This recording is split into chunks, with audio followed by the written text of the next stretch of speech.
who is archiving all the old Geocities websites. Imagine losing a digital time capsule filled with colorful pages, animated GIFs, and personal stories from the early days of the internet. When Geocities shut down in 2009, it was like saying goodbye to a piece of internet history many of us grew up with. But don't worry, because a few dedicated groups have stepped in to save these digital memories.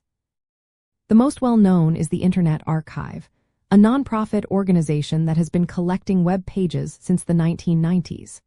They ran special crawls of Geocities sites just before the shutdown, capturing as many pages as possible. Their project resulted in the Wayback machine, a tool that lets you browse old Geocities pages and revisit those virtual neighborhoods like Enchanted Forest or Hollywood. Another group called Archive Team also played a big role. They worked tirelessly to gather and preserve Geocities data, collecting over 600 gigabytes of information. They then released this data as a downloadable torrent, which anyone could use to keep a copy and explore offline. This effort made it easier for researchers, artists, and fans to access the content long after the original sites disappeared.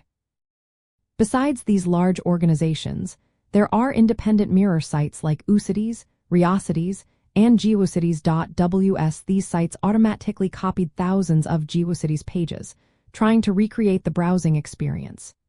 Geocities, for example, calls itself a living memorial to early web culture, focusing on saving pages that are unique, fun, or historically interesting. All these efforts mean that even though Geocities is gone, its spirit lives on.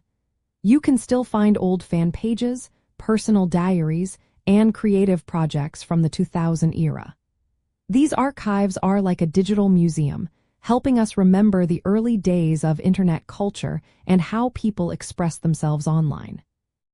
So, the next time you stumble upon a vintage Geocities page, remember that behind the scenes, dedicated groups and volunteers worked hard to keep that piece of internet history alive for everyone to explore.